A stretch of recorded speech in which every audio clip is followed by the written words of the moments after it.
You're listening to Saturday Morning Media. And now, back to our show. Under the Puppet is made possible by the Saturday Morning Media Patreon patrons who support the show over at patreon.com/Saturday Morning Media. Welcome to Under the Puppet, the show that talks to professional puppeteers about the art and business of puppetry with the sole purpose of helping you up your puppet game. My name is Grandpa Choco, and this is Under the Puppet. This episode, I talked to puppeteer and voiceover artist Tim Blaney. Tim has worked with the Muppets and the Jim Henson Company and starred as Johnny Five in Short Circuit and Frank the Pug in Men in Black. He's an accomplished marionette puppeteer and voiceover actor, and he was the lead puppeteer for Gypsy on the new season of Mystery Science Theater 3000. We talked to Tim about all this and more on this episode of Under the Puppet. Tim Blaney, welcome to the show. Thank you, Grant. It's great to be here. I'm so excited to have you here. And I want to start by asking, do you remember your first exposure to puppetry, like maybe even as a kid, what you remember seeing puppets for the first time? The memory I have of seeing puppets for the first time, it may not have been that. I think I saw, there were on Sheriff John on local L.A., maybe they had a little rabbit puppet. Mm-hmm. I don't remember his name, but he had carrots, and Sheriff John was always selling rolled gold carrots, something like that.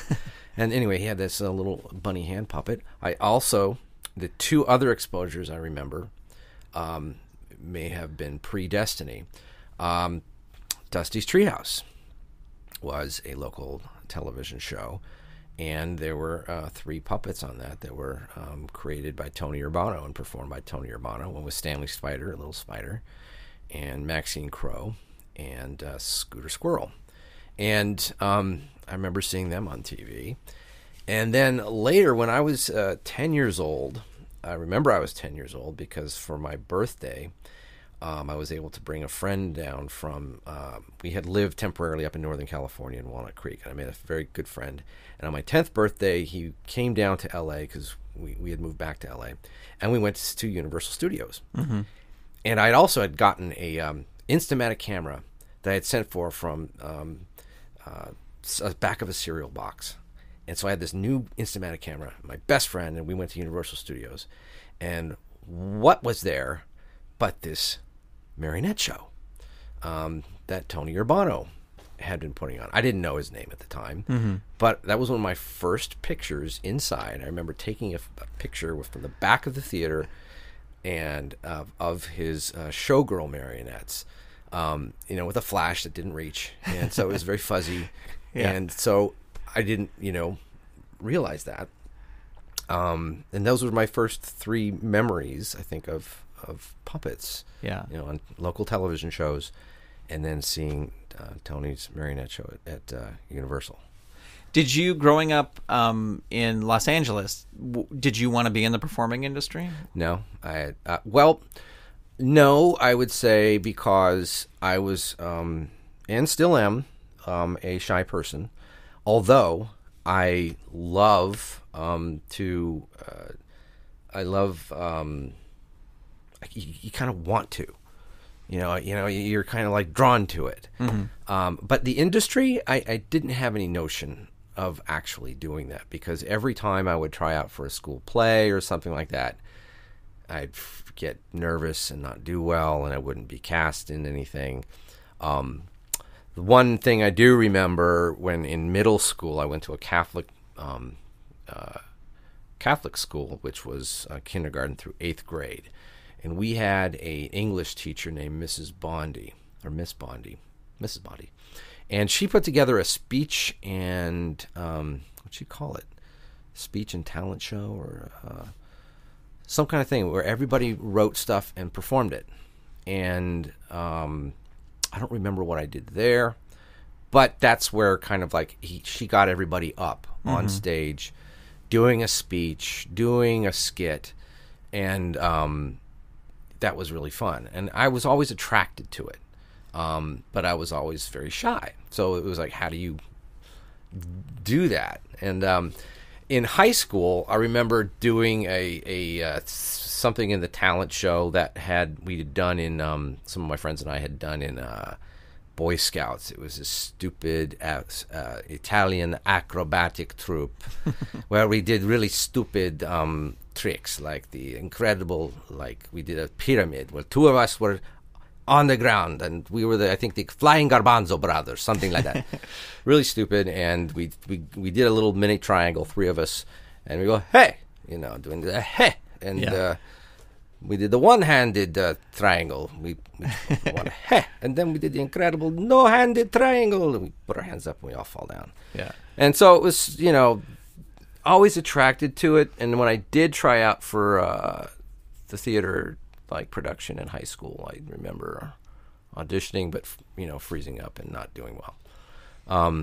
So it was always an interest. And the other aspect that got me into performing was in high school, I discovered somebody in my social circle discovered Monty Python and had seen the Holy Grail, and so we went to see that. And then there was the television show, which was on late at night on PBS, and so it was a little naughty because they would use naughty words occasionally, and sometimes show ladies' breasts. Right. And so it was like, and then I discovered I could sort of do an English accent. And I remember the very first word that I learned was water. Water. Water. It's so different than how Americans say it's water. And so I was realized I could do so through Monty Python. I would imitate the voices and imitate the sketches, and so it gave me an in to performing, and within our high school social circle. But actually doing something on stage never really, besides those little sketchy things, was came to fruition. What did you go to college to study? I went to UCLA and studied painting, drawing, and sculpture. And I had a choice between declaring for something, along the lines of English. And I thought, no, I was an art kid. I kind of did well in school all around. And my parents said, okay, you're going to go to a 4-year school. And then I chose painting, drawing, and sculpture. And I got to my third year and realized, what am I going to do with painting, drawing, and sculpture? I'm not really a fine artist. I see these guys who are teaching us, and I said, no, that's not really the direction I want to go. So I withdrew after my 2/3 of the way into my junior year, and my plan was to go to Cal State Long Beach and study commercial art, because then I could get a job after college. And my summer jobs during college, I was a transporter at St. John's Hospital, where you would take people from their rooms to the X-ray department, and that's what I was doing for a summer job. So I thought, I'm going to withdraw, and I'm going to find a job that's more in the area I want to be in, which is commercial art. So I went and applied at ad agencies for pay stub and things like that. But I remember seeing the ad at UCLA for this puppet company. They were looking for scene painters and puppeteers. Mm-hmm. And it was Tony Urbano's studio in Venice. And I said, well, I can do the scene painting thing. So I set up an interview and went down there and brought my portfolio of fine art, and Tony looked at him and he said, well, I want to try with a puppet. Because he tries everybody who comes into his studio for a job, even if they're, going to be, just strictly fabrication. He wants to know if they can handle a puppet, because that's sort of like this hidden ability that people may or may not know that they have. Mm-hmm. So he always auditions people with a hand puppet and with a marionette. So he was looking for a puppeteer at the time for his summer shows in Laguna Beach. So he tried me with his clown marionette and gave me the basics, and then had to go take a phone call, thankfully. So he left me in front of the mirror by myself. And I think that's actually what got me hired, because I wasn't being watched, and I started playing around with the puppet. And then he there was a woman there who kind of looked over, and she saw me doing something with it, and then Tony noticed her, and then she says, oh, he's doing good. So he hired me for the puppeteer job, and I started also to work on the scenery. It turns out I was terrible at painting scenery because I was treating it like fine art. And scene painting is, fast, and he was trying to get me to go fast. And I'm like, but the line has to be straight on this. So I was hand painting this line really straight, and he said, no, you just get some masking tape. You do it. So putting me in the shows, I learned how to be on stage. Didn't realize with these marionette productions, I thought it was going to be like the where you're on a bridge and the audience doesn't see you. But Tony's style of marionettes were open face, where the puppeteer is right on stage with the puppet, and you're performing along with them. And so the shyness factor started to kick in, and Tony kept coaching me. So you got to smile. Smile. If you're not having a good time, the audience is not having a good time. They don't want to see someone up there flop sweating and getting nervous. And so that was a part of the training. Yeah. Is to, when things aren't going well with a marionette, you just smile, you dance, you cover up the marionette if you have to untangle it, you do it quickly, you take care of the audience. So I did a summer of jobs in Laguna Beach with Tony's marionette company. And how many shows do you think you did like that first summer? Oh, I think it was at least 3 shows a day. For 7 days a week for about a month. So had to be, well, I didn't know the exact number, but it was a lot. It was a lot. Yeah. I was the number 3 puppeteer, so I wasn't doing the heavy lifting. You'd have your bits, and I remember doing a clown puppet we named him Bojax, this anonymous clown puppet who would come in and dance. There was an act where an ostrich laid an egg and then got embarrassed. It was this Olga Glorioski. She was a ballerina ostrich, and then she all of a sudden lays an egg on stage, and she gets embarrassed and runs off. And then this clown puppet who had been introduced earlier comes in and goes, oh, what's this? And he sits on it, and then a dragon hatches out of the egg and chases him off. And I got to be the clown puppet, and I believe I was able to get that marionette from Tony when he sold some puppets, and I think I bought that one. Oh, cool. So Bojax. And Bojax was named after the restaurant in Laguna Beach that me and the other puppeteers would, because we lived down there and that was the cool thing, is they actually had a dressing room, and we set up cots, and we lived in the theater. Wow. They didn't let us do that the next year, apparently, but that's what they did. So we'd have to go to, there was this coffee shop, and the name of the company at the bottom was Bojax for some reason, and we named the clown after the coffee shop. So that was your beginning of working with Tony, which yes. You even still do to this day, right? Yes. And what lesson did you learn from Tony maybe in those early days that you're still using these days in your puppetry work? I think it's what I said there. It's sort of the show must go on. He was always building almost up to the last minute, and even though something maybe wasn't finished, you still had to go out and perform with it and make it work. He always made things work, even though there were like crazy deadlines. You would end up sometimes gluing stuff in vehicles, where you're driving to a set and then finishing it up, but you would make it work. And I remember with that gig, there were still things being finished, and the first few shows were, really rough, but you'd go through it, you'd refine it, and he would come down after it'd get the start. He went back up to LA, and then he'd come down sometimes without telling us, and then sit in the audience and come back and give notes. But he always made things work. Mm-hmm. I think that was, and it's being part of being a professional. It's like, you got a gig, they expect a certain level of out of it, and you make it work. You make it happen. Yeah. And he's using people who have never worked puppets before, and he's training them. And he's saying, no, go out there and smile, even if you don't, So yeah, he made it work. Working with Tony, were you mostly just doing these live shows, or did you do some television and other things as well? What leads into the next chapter was apparently one of these trips down to watch the shows, he heard me doing some impressions. He didn't know it was me in backstage, and he had a gig that with Muppet-style hand puppets for a series of commercials for a savings and loan in Arizona. And he said, well, he'd been auditioning people, and he said, I should try this kid. He can do voices.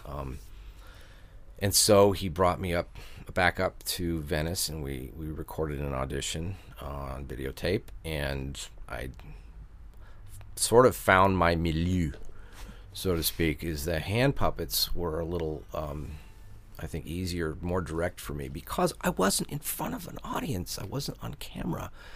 You could watch the performance on a monitor. Right. And I've seen that audition, since, and it's very rough. But there was, it kind of blended the things that my skill set, which was doing voices, not being seen, and the Muppet style and the puppets in general are more caricatured, and so it loosens you up to have more fun.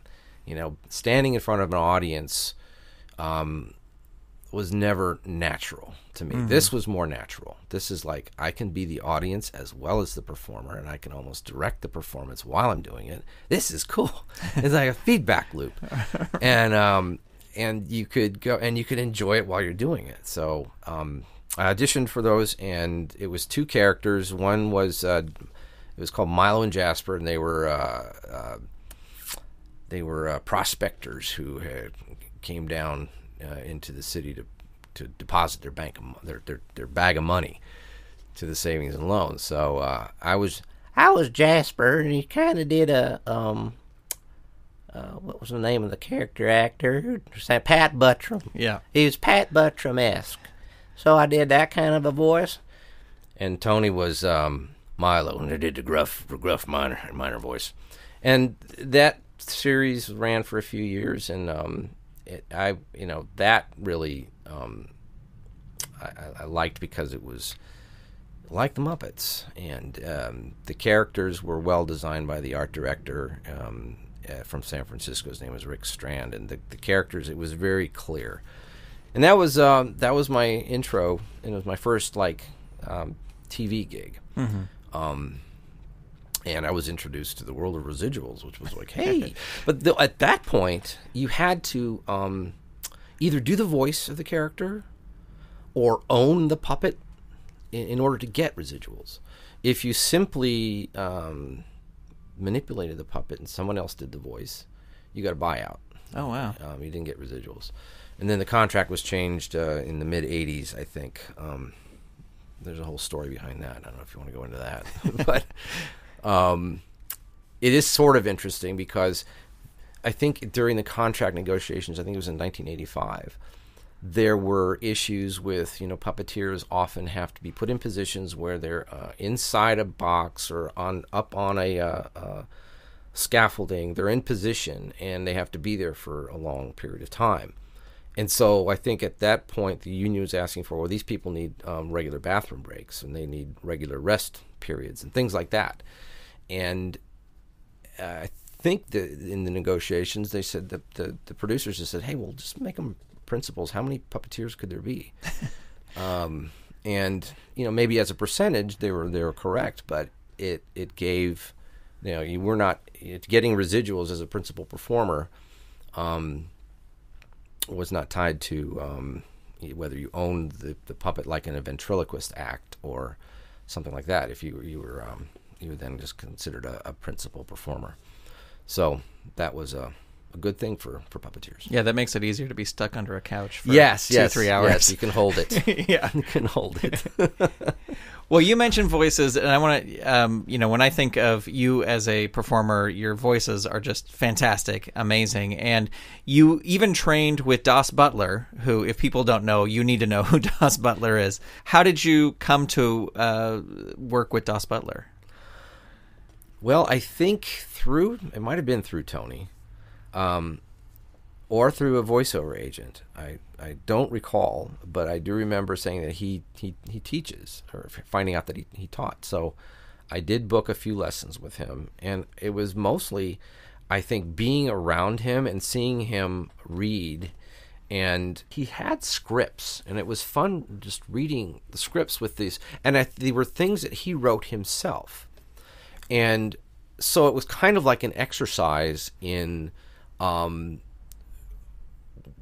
using your mind to write something and then playing it. And there's something when you're writing, you hear something in your head. And then when you have to actually say it out loud and play it, you can find things that you weren't thinking about when you wrote it. And it's also just then when you play it with someone else, and I think we would play scenes, and then he would give you notes afterwards with the character. But you're playing a scene with Dawes Butler, so it's kind of like I get to be in a little cartoon here, right, in our heads with Dawes Butler, and I remember Dawes Butler from my parents had Stan Freberg records, and the line that sticks out at me was that it was a medieval comedy, and Stan Freberg's character is walking down a road. I think he's the king, and he says, "Well, who are you?" I said, "Who, me? I'm a knave." Yeah. And he had that very Dawes Butler thing. And he's so influential, just the way that, it's in us. Yeah. So whenever you do that, any character that's sort of semi-New York, cartoony guy, that's Dawes. Yeah. It's the legacy of Dawes Butler. That's St. George and the Dragon. Yes. Yes. And the Dragonette. I'm a huge Stan Freberg fan. Yes. So, Stan Freberg was also, the precursor to Jim with comedy plays, voices, and you listen to those records, they're so good. Yeah, well, some of Jim's early, when he did Sam and Friends, he lip synced to Stan Freberg albums on some of those early shows. So, yeah. Yeah. So my father had some good taste there with his vinyl collection. Yes, for sure. Well, how important, in your opinion, is the voice to a puppet character? I think that it can be very important, or not, because there are puppet characters that the voice isn't that distinct, but they're still really, really strong. And others that they're just more that it adds that distinctiveness that goes along with, and ideally, I think it's equally important as the look and the manipulation. It all works together. You want a good voice that goes with a good puppet character. There are times when, say, it's just your plain vanilla voice, and it can still work because it works for the character. But I think it's an opportunity. If you're presented with a puppet character, you want to have, here's an opportunity to give this guy a voice that really fits the character, and might be that people, if it takes off for whatever reason, go like, I love that character, and he sounds like this. So it's an aspect of the character that's I think as important as the visual. And when they're mated together, they should just be they should go with. It should just go with and be the thing that makes the character, without seeing it, recognizable. So that's kind of a in-between answer, I suppose. But no, I think it's especially with somebody, if you have the ability to try different voices, you're going to want to try and find one that really fits and works for the character. So from my perspective, yes, it's important. It's just as, if not just as important. Yeah. You've also, in addition to your puppetry work, have done a lot of voiceover work. Do you think there is value in puppeteers taking voiceover classes and learning how to do it as well? Yes, absolutely. Because what you're doing is you only have your voice. And so you're using your voice and your acting chops to communicate what you need to communicate for that. And that's all you got. Yeah. So that can strengthen your vocal performances, and so it can strengthen that aspect when you're using it with a puppet. And again, it's sort of like we did voiceover radio commercials for those puppet characters for that Arizona savings and loan that I did. Mm-hmm. So people can say, oh yeah, I recognize those voices. I can picture them. I Yes. know what yeah. So you want to, it helps you, it can help you, especially for animation. Animation uses most of the character voices. But having a distinct voice characterization, voiceover, working that allows you to develop that. And that will only make your puppet characters more distinct. Before we started this interview, we were talking about taking classes, and you said you took different classes, and you said one of the benefits of taking classes is sort of networking. Yes. You come across,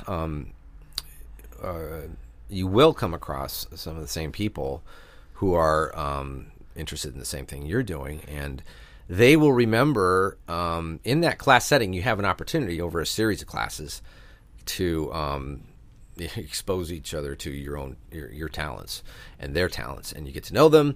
And oftentimes later on they'll say, oh, there's this guy that was in this class I had, and he did a great old character, and you go like, you should bring him in and try that.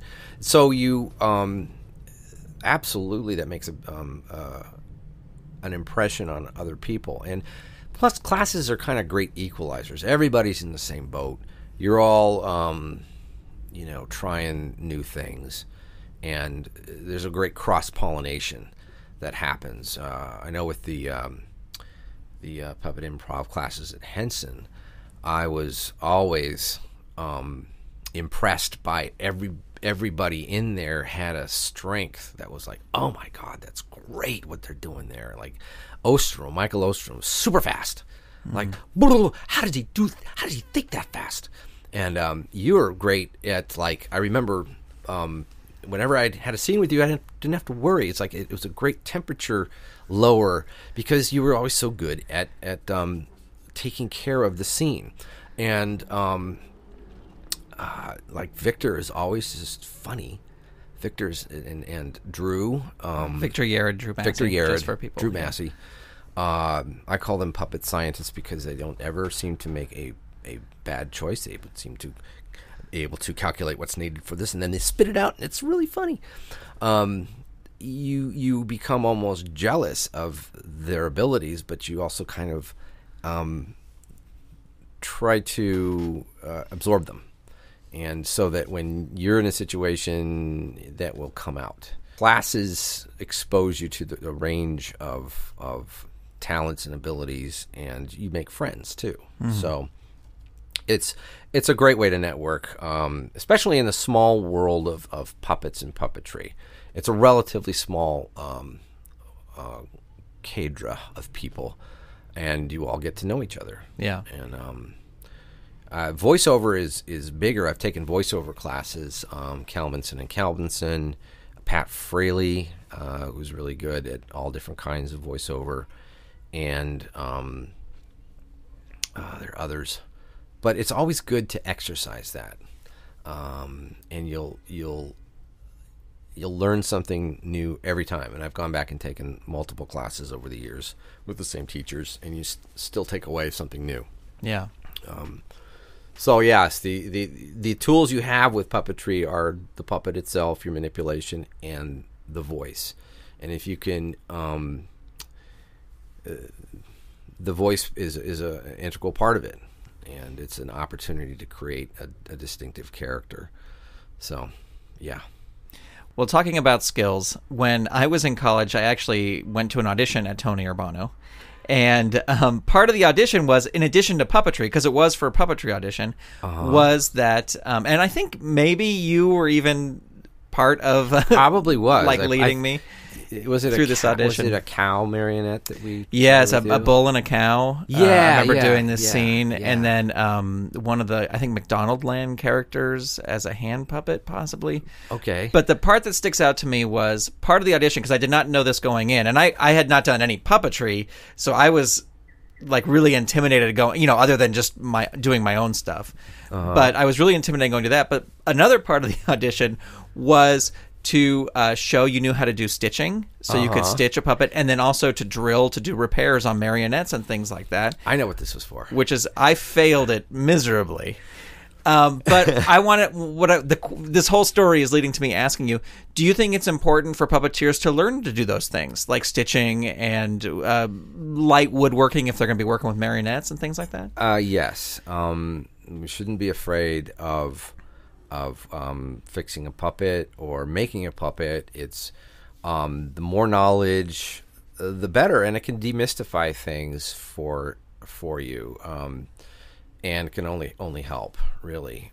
When I went into Tony's shop, my childhood, my father was not a hands-on person, not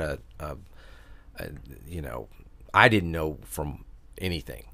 And Tony taught me everything about. So I I could make a puppet if I had to. I can make a stage. I can cut pieces of plywood and I can put stuff together now. Mm-hmm. So it's you don't have to. There are puppeteers that are strictly performers, and they don't, and that's fine. But it can only help you. Yeah. If you've got the time and inclination, jump in. And it can demystify stuff, and it also can, when you're working a puppet, instruct you like what's good about it and what's not good about it, and it can lead you to build your own. It's as much time and effort you want to put into it. You can start with very basic stuff and keep going. I mean, I think, didn't Russ Walco basically teach himself how to do this? Yeah, to build puppets. Yeah. So it's one of those things that's it's wide open if you want to jump in. And here's a bit of information. If you were starting a company. I realized this in a way after Tony retired and closed his shop, that many of the puppet jobs are not like jobs that the people at the agencies or the productions say, we need a puppeteer to do this. No, they say, well, we need some puppets. Where are we going to find the puppets for this project? And then they'll start looking for companies that make puppets. And that's how we got most of our performing work. Was because he said, listen, if we get this job, we build to perform. So we will be performing these puppets. Unless there was some reason that they absolutely didn't want us to do it. But we had a track record, and so they usually trusted us. And so that's how you get puppeteering gigs. And is if you build.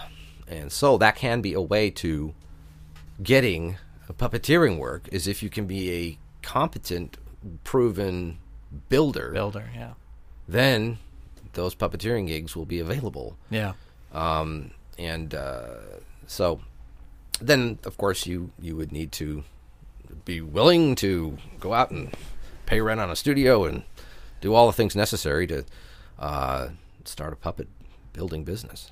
And learning some business might be a good idea too, right? Yes. Learn some basics of how to run a small business. Yes. Yeah.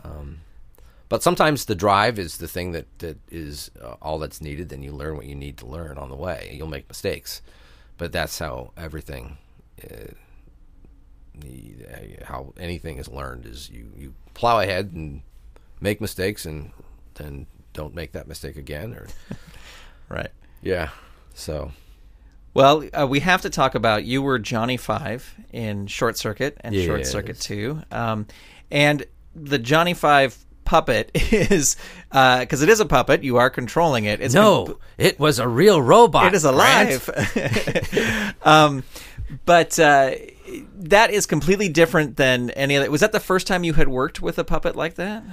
Yes. An animatronic, that would be what we called it. back then. They were very sensitive about not wanting to call it a puppet. I apologize. But it was made by a guy named Eric Allard, and John Badham, the director, had found him through a short film that he had made with this other robot character. But it was a puppeteered robot, and we had done gigs before with animatronic like eyes when you would use Futaba radio control transmitters to operate eyes left and right and eye blinks on characters. It wasn't a specialty of Tony's shop. He did stuff more analog when we needed animation. So this was kind of a new thing, and John hired Tony to come in because John said, listen, we need someone to take something that's inanimate and make it live. Who does that? Oh, Puppeteer does that. So I think he got a referral, John did. It may have come from Dave Goltz, I'm not sure. But he got a referral to Tony, and Tony went in and interviewed, and after the interview, apparently John Badham said, this is the guy because he's very emotional. I want the robot to be able to express emotion because he's going to be alive. And the reason he wanted to go with puppeteers is because back at that time in the mid 80s, the only options you had were, practical, like they went, or they didn't have CG. They had stop motion that would be then matted into the scene. So the actors would have to, act with a tennis ball, or with the character not there. And John said, no, I want the character there. He's a major character in the film, so I want my actors to be able to interact with them, and that's why he went with a practical robot puppet. So yes, that was basically the first time we had really worked with something that complex. But we also just viewed it as a puppet. It was something that you would manipulate and create, hopefully, the illusion of life. It's more technical. The controls are not traditional. My controller was like a pneumatic T, a cable operated too. You turn the T and it would turn his head. It had switches on the top of the T that would move the neck back and forth. And I wore a mic that then, when I spoke, it made the lights on his head move or lighten. To do his voice. The arms generally, and it was a half, for a lot of the close-ups, it was a half robot, only from the waist up, and there were a puppeteer underneath doing the arms, and the arms had rods that would come out the forearm, and they had cable rings with cables on them that you pulled to make the fingers open and close. So there were about 3 to 5 of us puppeteers that were brought in, and some of the guys from Eric's shop got to work some of the radio control full figures, and it was a great experience. It was the first time I'd ever worked on a movie, and it was with Ali Sheedy and Steve Guttenberg, who were big stars at the time, and I was 25 years old, and Tony said, the plan was to do the voice on the set, and he said, I got a guy, Tim can do this, and he worked with me on the voice, and my first instinct was the voice that I came up with, which at the time most robot voices were monotone, and that's where I started kind of going, finding a tone and just moving my lips around and then maybe adding some inflection. And that was the genesis of number 5's voice. And that's kind of the one that he said, no, I tried some other things that were, and Tony said, no, do that one. So at a table read is at Sportsman's Lodge is when he had me read for that, and they seemed to like it and says, oh yeah, we'll use that on the set. But the plan was they wanted their options open to replace it afterwards. And that's one of the advantages, though, of if you're providing a voice on a set for like 3 months, is people get stuck in their heads. They get used to that voice. That is him. That's Yeah. him. So I think that worked to my advantage. That's John. That's number 5. Yeah. So, And then you get to go sit in a movie theater and see your voice as the one of the lead characters in the movie. yeah, it's creepy. It's fun. It's fun, but It's fun, yeah. it's a little strange. Yeah. Anyway. Well, over your career, you've also worked several times with the Muppets. Mm-hmm. Can you talk a little bit about what the jobs you've done while working with the Muppets? Not specifically the projects, but what's a typical thing you have to do when you get called in to work with the Muppets? I am one of the additional Muppet performers when they need a lot of people, and so it's great to be on set and almost you're like a fly on the wall, because what you're doing isn't necessarily super important to the scene. You're in a crowd, and so you in a way you don't want to stand out. Mm-hmm. Because if you're standing out, then it means you're doing something wrong. But you also get to observe how the core guys work. And I remember on the latest Muppet TV show, how watching their process on doing a scene. They, start out kind of roughing where they are, and then they maybe put their hands up, and they do the scene with just their bare hands. And they would hone as the scene would progress. They'd say, I don't think this character should say this right here, or they would figure out something if it didn't feel right. And they would hone and hone and hone until there were, 2 or 3 takes in the actual thing. They've got something that was much better than what they started with. Sometimes the scene was already good and they didn't have to hone that much, but that's one thing I took away from their process is they work it. They work the scene until it feels worthy of those characters and good. So that was, I thought was a real takeaway, is that they hone. Mm-hmm.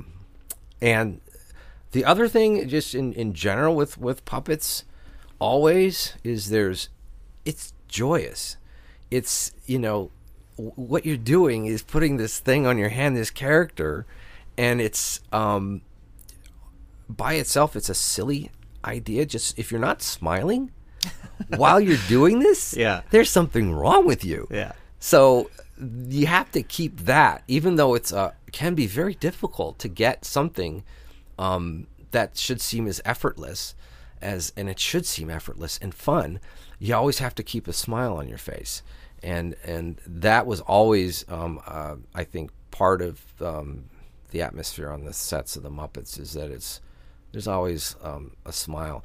It's fun, yeah, and you can never lose that. Otherwise, the whole point is lost. Yeah, then the audiences are not going to have fun. Yeah. So, well, we worked together recently on the return of Mystery Science Theater 3000. Yes, and you were thrown another completely crazy puppet where you were the lead puppeteer for Gypsy. Yes, and what was the change from this show was, and she's a big, heavy puppet to begin with, mm-hmm. but the change for this show is that Gypsy was coming down from above on the satellite of love. How did you tackle a job where you know that it's really not going to be this is not going to be the easiest puppet to work?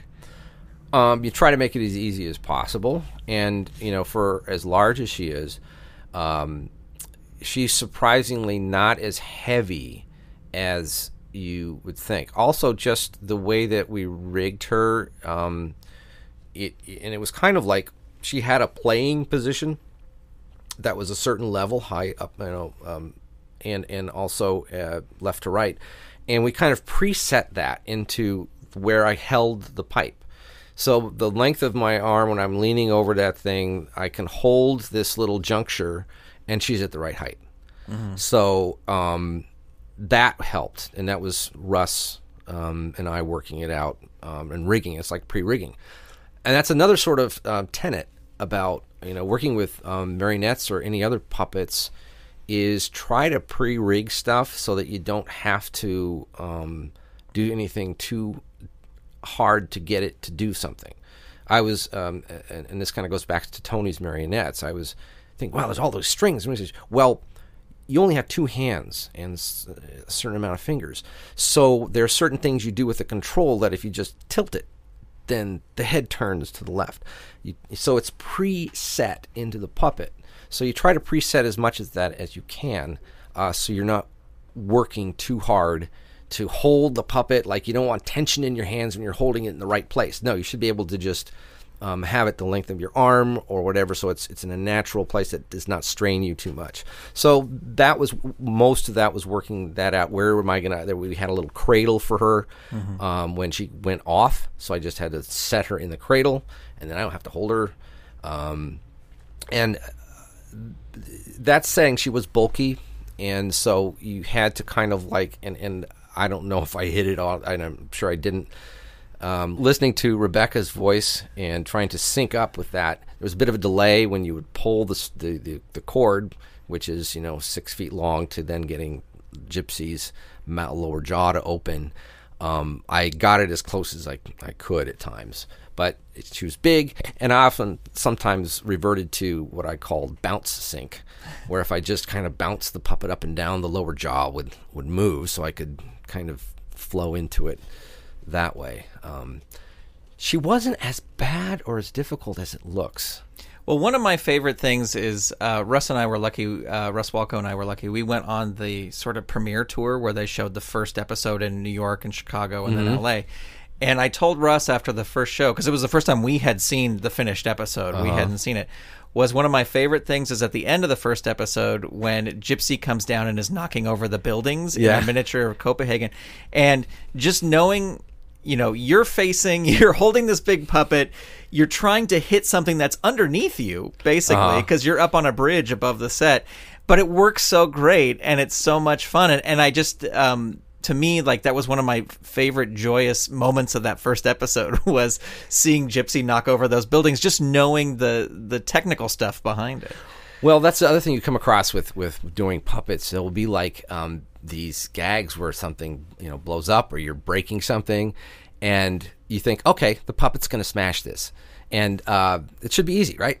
And I was thinking the same thing. These are just cut out buildings that are set up on a thing. I should be careful not to knock them all down at once, because Gypsy's so massive.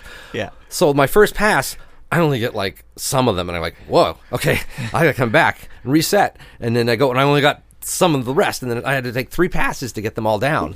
But the fact that it's never been done, you haven't done it before, you haven't rehearsed it, right, kind of gives it that sense of reality that this is, and I don't know if we did another take or not, but I don't think so, because the schedule was so short. So so it was just in the moment. She was destroying Denmark, Copenhagen, as best she knew how. Right. So, well, when a monster doesn't destroy the whole city all at once, he got to take his time going through the. So we had monitors down there, so I was able to kind of check in, but a lot of it was looking down live to see where I am, and you're looking back and forth, and you're going back and forth, and it was just one of those things that you do a take, and it worked. Yeah. Well, it's great. It's one of my favorite things out of that first episode. I thought it was going to be one pass and knock over the whole city because she's so massive, but no, Copenhagen was stronger than we expected. Well, as we're wrapping up here, I want to ask, what has been the highlight of your puppetry career so far? Well, I would have to say 2 things, and one is it's being able to work on those movies, and the experience of working on Short Circuit, being young and naive, and playing one of the principals in the thing, and that whole experience was great. And I would have to say working for Rick Baker on the Men in Black movies was a highlight, because those things turned out really well. First Men in Black movie, just a classic. Yeah. And you don't really know it at the time. And just being afforded the opportunity to do the voice for Frank was, again, something that Rick, I think, I had done a couple voices on set, and then when the Frank the Pug thing came up, He said, try Tim on it. Put him in pug makeup. Because that's how they were going to do it. Put an actor in pug makeup and then film the actor saying the lines and then composite that onto the dog. Yeah. Well, we went ahead and did that. This is one of my major regrets in my career is I went up to ILM, they put me in pug makeup, put pug teeth in my mouth, and filmed me doing the lines, and I never got a photo. Never got a photo of me as a pug boy. So yeah, those two, you don't get those opportunities often, and I'm just very fortunate that they came along and I was able to fulfill them. And meeting Jim and Frank, and working with Tony Urbano. There's five things. No, that's great. Working with some of the greats in puppetry. Yeah. And I would have to say, I would not be here if it weren't for Tony Urbano. He's the one that said, you've got an ability here. You should keep doing this. And he pushed me and kept me in his company. And I probably would, have been an ad guy. Yeah. Like my brother. Well, I certainly, as I said before we started, I would love to have Tony on the show. So if you can make that happen, that would be awesome. I'll put a bug in his ear. Awesome. I'll harass him until he gets here. Okay.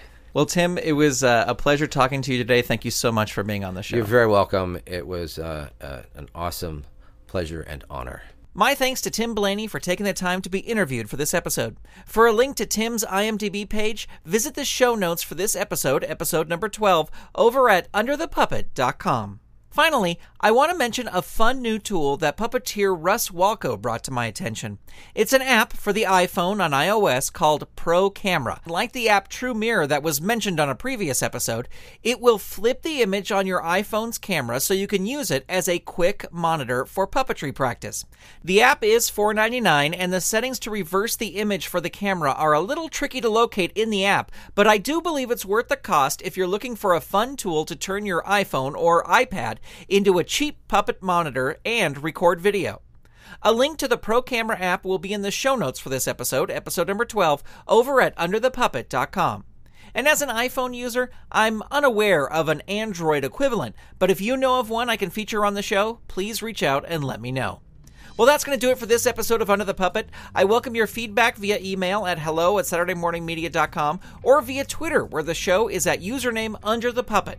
You can also reach out via Facebook, where you can like this show's page by searching Under the Puppet.